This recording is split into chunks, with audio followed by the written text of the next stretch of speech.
It's Neko the Gamer here, and today we're gonna do another Roblox Studio tutorial. And this one is getting GUI to show up on the screen and scroll through the words. What wanted me to do this, well, what inspired me at first was Piggy, because I really liked how the words came up and it scrolled through with a cutscene. And yeah, so let's start on Baseplate. Gonna be fresh, cause yeah. And yeah, and as you know, this is a normal Baseplate, unless this is your first video, obviously. And we're gonna get part. Gonna scale it a little,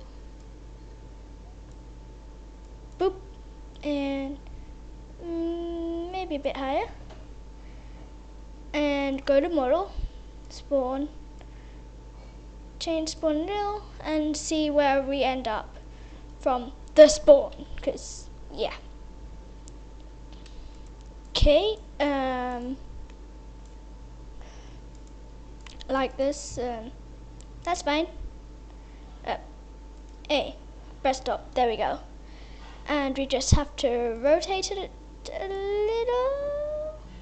Hopefully that's the right way, otherwise I messed up big time. Is it small? Does that kind of look like an atom symbol? Whatevs. Yep, completely the wrong way.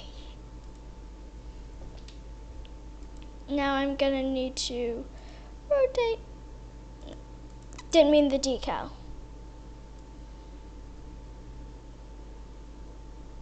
There we go. Let's see if that works.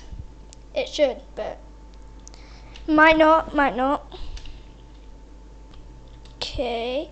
Yep, the spawn's right at the block. And what we want to do first is get a script inside the part. Get out, print hello world, bleh, and get this guy in. So yeah, so what this is doing, this is locals, adding variables, and this part.Touched connect, it checks if the part has been touched, and if it has been just touched, passes whatever touches it. And this also does the same. Local theplayer, still the same. I guess this but guitrigger, a FireClient, theplayer, is doing half the same thing. It's firing up the GUI. So and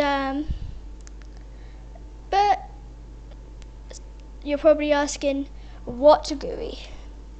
So you press the little plus, Screengui, and yeah, and then put the local script and a frame in. And this local script is so this is firing up. This is a variable, one of the variables for firing up the GUI, which is right here. Now it is anyways. This text table, at first, I don't think it really says anything at first. Yeah, the text is please work at first. Yeah, so this local script creates the variables for controlling the script, and here is where the magic happens. It's not real magic though. Yeah, and this here is a loop, which counts like words in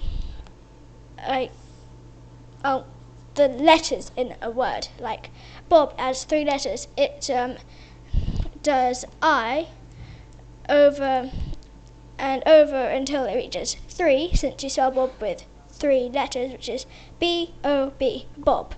And it says here was Bob, and then we'll display well, if it was only 2 loops through.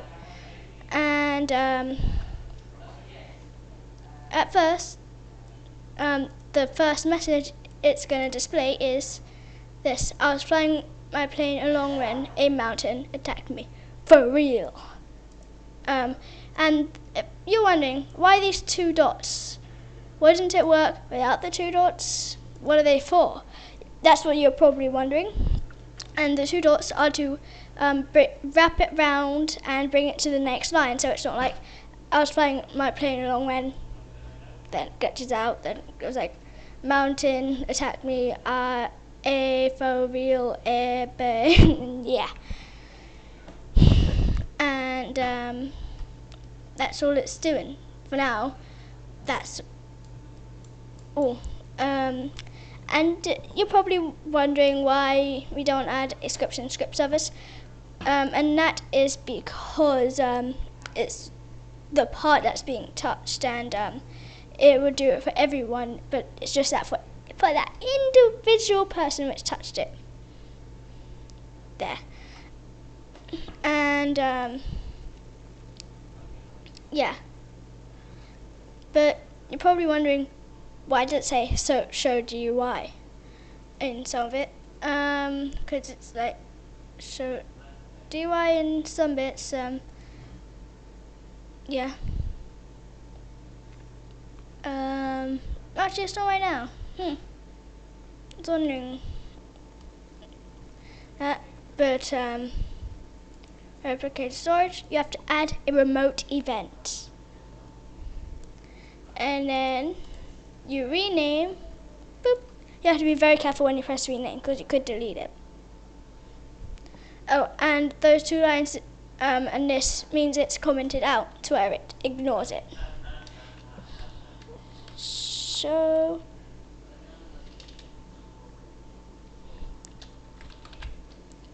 there we go. I just need to save this, and it is going to be called okay, so I've saved it now. It's time to actually test it out. Press play and see what happens. See if it actually works.